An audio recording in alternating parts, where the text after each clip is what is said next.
Doug, you pulled your quarterback when you were down in 3 in the beginning of the fourth quarter. I don't think anyone thinks that you weren't trying to do something. I've done what Philadelphia did. I just simply could not have done it. In terms of tanking the game. So my question to you then is, why? Is this just for the draft picks, or is this something else that we're missing here? Pretty simple. I wanted to get the plan this week was to get Nate some time, and I felt like it was the time to get him in the game. 3 years after the Philadelphia Eagles made a Cinderella-esque run through the entire NFL playoffs to meet the evil empire of the New England Patriots in the Super Bowl, and to defeat the New England Patriots with a backup quarterback despite their potential MVP quarterback not being able to make it in the Super Bowl due to an injury, things have taken a turn for the worst. As a matter of fact, every bad thing that could have possibly happened to the Philadelphia Eagles this year literally happened. So what's going on, guys? Your boy Mike here, and as tradition, let's shout out our latest members of Mike Mafia. Shout out to Jordan Durrell, Caleb Prieto, Austin Chekarian, and Ren99 for joining as Mike Mafia soldiers, and shout out to Matthew Cruz for going the extra mile and supporting us under the Mike Mafia tier. If you want a chance to be shouted out, just hit that join button down below next to the subscription button, and if you subscribe and turn on my notifications, you would officially enter for a chance to win a PlayStation 5. If you want additional entries, I highly recommend you follow us on Instagram and Twitter, especially if you want to get your takes featured in my content like I do in each and every video, as we are going to be featuring several of your Instagram and Twitter responses. Now that we got all that out of the way, break!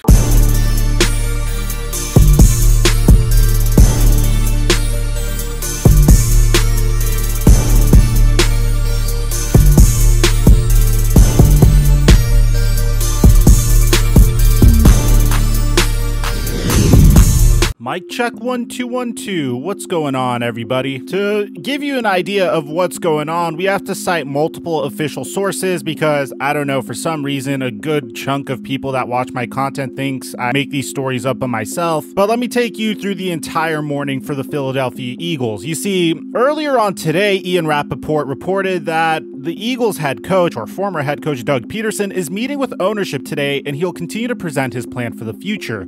Will it be enough for him to continue?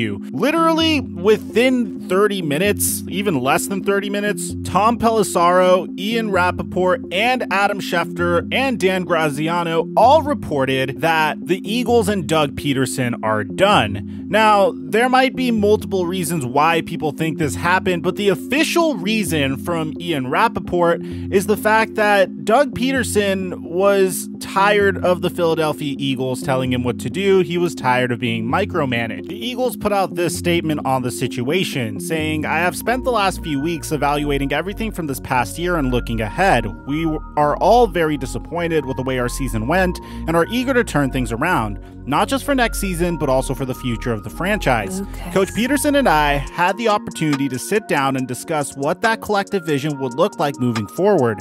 After taking some time to reflect on these conversations, I believe it is in both of our best interests to part ways. I have known Doug and his family for more than 20 years, and they will always be family to me. I have a tremendous amount of respect for him and everything we have accomplished together over the last 5 seasons. Everyone in the organization understands the type of man and coach that he is, and how much he means to all of us as well as the city of Philadelphia. We all look forward to the day he will be inducted into the Eagles Hall of Fame as a Super Bowl winning head coach, and we are confident that he will have success with his next team. But as the leader of this organization, it is imperative for me to do what I believe is best for everyone as we look ahead to the future and move into our next chapter. I know that we have work to do to get back to where we want to be, but I also believe that we have an exceptionally strong group of people in this organization who can help set us up for future success. Which is kind of funny because, bear in mind, the Philadelphia Eagles literally are firing a man that they just built a statue of. Now, a name that the Philadelphia Eagles may consider in their next head coaching search, which is going to be very interesting because they keep going after the Andy Reid coaching tree, and that's Chiefs quarterback coach Mike Kafka, who was a former Philadelphia Eagles player within the past decade, I believe, or a little bit more, who was a backup quarterback for the Philadelphia Eagles in around 2010 to 2011. But once again, it seems like the Philadelphia Eagles are trying to do the exact same thing that they did once they fired Andy Reid. And this is what's very interesting to me, because the Philadelphia Eagles fired Andy Reid about a decade ago. I can't believe it's been a whole decade since they fired him, but it's been a decade.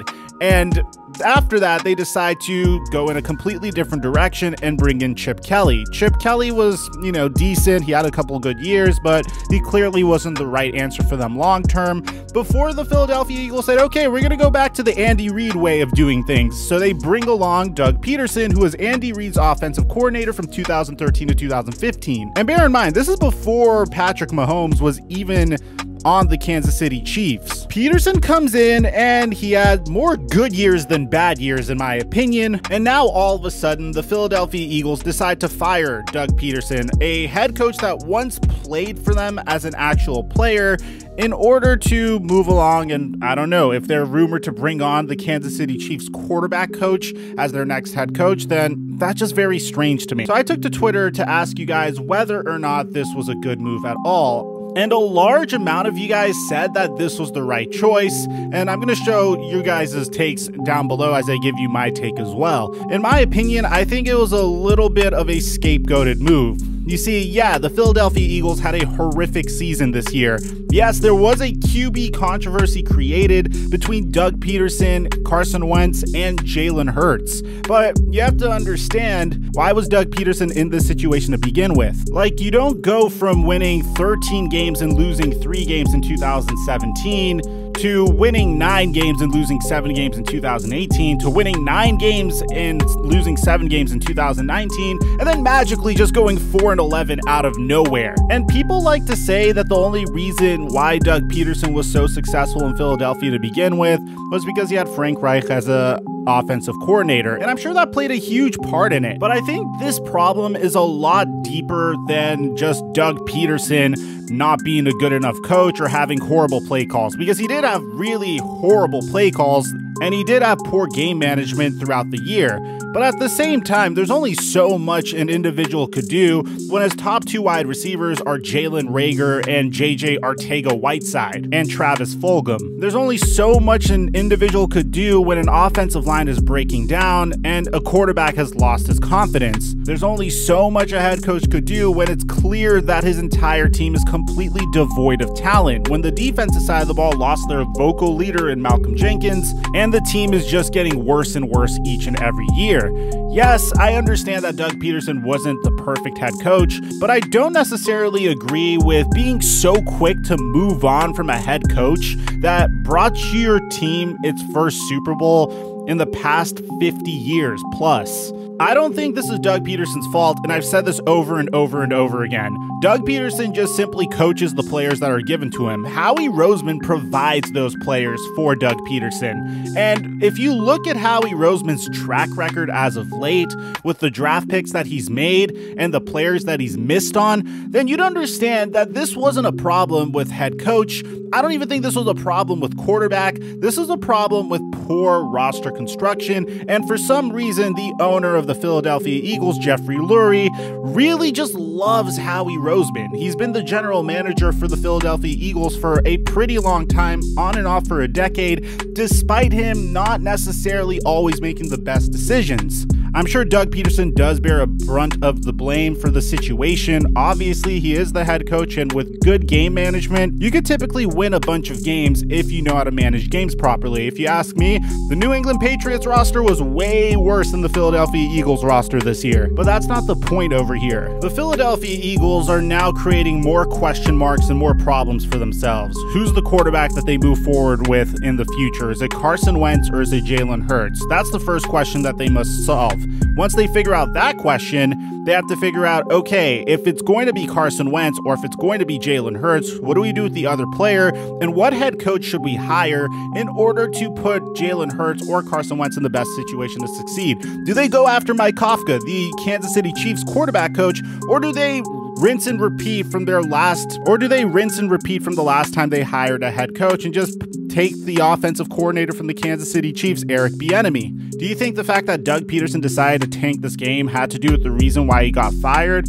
Personally, I don't even think that's a Doug Peterson call. And even if he did do that, I think it's because of one of two reasons. One, he was told to by Howie Roseman, because at the end of the day, he believes that Doug Peterson wasn't necessarily fired. The Philadelphia Eagles claimed they fired him, but I think he quit, because it seems like Doug Peterson was tired of being told what to do, and there are some fairly attractive head coaching openings during this offseason. If you look at the Jacksonville Jaguars, if Doug Peterson goes there, he has a good wide receiver core, he has Trevor Lawrence that he could potentially coach, he has a decent offensive line, he has a lot of good pieces moving forward for a rebuild. You still look at the New York Jets, who are apparently interested in Doug Peterson as well.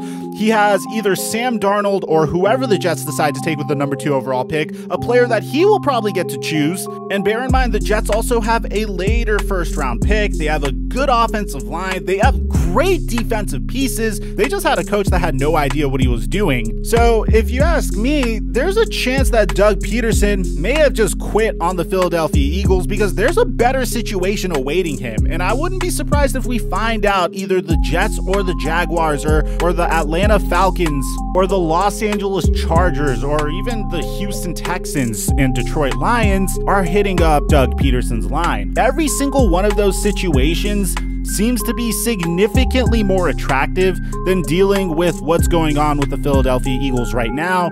And as a result of that, I think there's a chance that Doug Peterson may have quit. I mean, what's the worst case scenario here? You go back to Kansas City and become the offensive coordinator under Andy Reid again to fill the void that's going to be left by Eric Bieniemy when he finally gets hired somewhere else as a head coach. I personally feel like this was a good move for Doug Peterson. But let me know what you guys think in the comment section down below. Did the Eagles make the right move, or did Doug Peterson quit on the Eagles? Also, I'm going to be live streaming on my Instagram tonight during the national championship game, and we'll have a piece on Justin Fields going live right after. So make sure you leave a like to support today's double upload day. It's our second day in a row. And aside from that, I'm your boy Mike, and I'm dropping our mic until our next upload.